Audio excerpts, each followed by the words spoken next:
ಭಾರತದಲ್ಲಿ ಏಕೈಕ ಎನ್ನಲಾಗುವ ಛಾಯಾದೇವಿ ದೇವಾಲಯವಿದು. ಕೃಷ್ಣಾ ನದಿಯ ದಡದಲ್ಲಿರುವ ಈ ಪೌರಾಣಿಕ ಸ್ಥಳವು ಯಾದಗಿರಿ ಜಿಲ್ಲೆಯ ನಾರಾಯಣಪುರದ ಬಳಿ ನೆಲೆಸಿರುವ ಛಾಯಾ ಭಗವತಿ ದೇಗುಲವಾಗಿದೆ. ಈ ದೇವಾಲಯವು ಮನುಷ್ಯ ನಿರ್ಮಿತವಲ್ಲ. ಇಲ್ಲಿರುವ ಗರ್ಭಗುಡಿಯು ನದಿಯ ಬಂಡೆಗಳಿಂದ ಸೃಷ್ಟಿಯಾದ ಸಹಜ ಗುಹೆಯಾಗಿದೆ. ಇಲ್ಲಿ ನೆಲೆಸಿರುವುದು ಸೂರ್ಯ ದೇವರ ಪತ್ನಿ ಛಾಯಾದೇವಿ. ಪುರಾಣದ ಪ್ರಕಾರ ಸೂರ್ಯನ ತೀಕ್ಷ್ಣವಾದ ತಾಪವನ್ನು ಸಂಧ್ಯಾದೇವಿಗೆ ಸಹಿಸಲಾಗದೆ ಆಕೆ ತಪಸ್ಸು ಆಚರಿಸಲು ಮುಂದಾಗುತ್ತಾಳೆ. ಆಗ ಮಕ್ಕಳ ಪಾಲನೆಯ ಭಾರವನ್ನು ಹೊರಲು ಸಂಧ್ಯಾದೇವಿಯು ತನ್ನ ನೆರಳಿನ ರೂಪವಾಗಿ ಛಾಯಾದೇವಿಯನ್ನು ಸೃಷ್ಟಿಸಿ ತನ್ನ ಸ್ಥಾನದಲ್ಲಿ ಮಕ್ಕಳನ್ನು ನೋಡಿಕೊಳ್ಳಲು ನಿಯೋಜಿಸುತ್ತಾಳೆ. ಇದೇ ಆ ಛಾಯಾದೇವಿಯ ದಿವ್ಯ ದೇವಸ್ಥಾನ.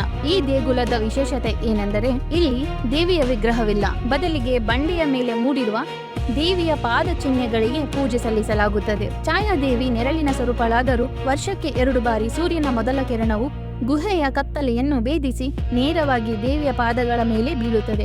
ಇದು ಸೂರ್ಯ ಮತ್ತು ಛಾಯಾದೇವಿಯ ನಡುವಿನ ದೈವಿಕ ಸಂಗಮ ಎಂದು ಹೇಳಲಾಗುತ್ತದೆ. ಪುರಾಣದಲ್ಲಿನ ಉಲ್ಲೇಖದಂತೆ ಅಕ್ಷಯ ತೃತೀಯ ದಿನದಂದು ಶ್ರೀ ಛಾಯಾ ಭಗವತಿಯ ಮಡಿಲಲ್ಲಿರುವ ಪವಿತ್ರವಾದ 18 ತೀರ್ಥ ಸ್ನಾನ ಯಾತ್ರೆ ಮಾಡಿದರೆ ವಿಶಿಷ್ಟ ಫಲ ಲಭಿಸಲಿದೆ ಎಂಬ ಬಲವಾದ ನಂಬಿಕೆ ಇದೆ. ಕೃಷ್ಣಾ ನದಿಯ ಪಕ್ಕದಲ್ಲಿ ಪ್ರಕೃತಿ ಮತ್ತು ಪುರಾಣಗಳು ಒಂದಾಗುವ ಈ ನಾರಾಯಣಪುರವು ನಿಜಕ್ಕೂ ದಕ್ಷಿಣ ಕಾಶಿ ಎನಿಸಿದೆ.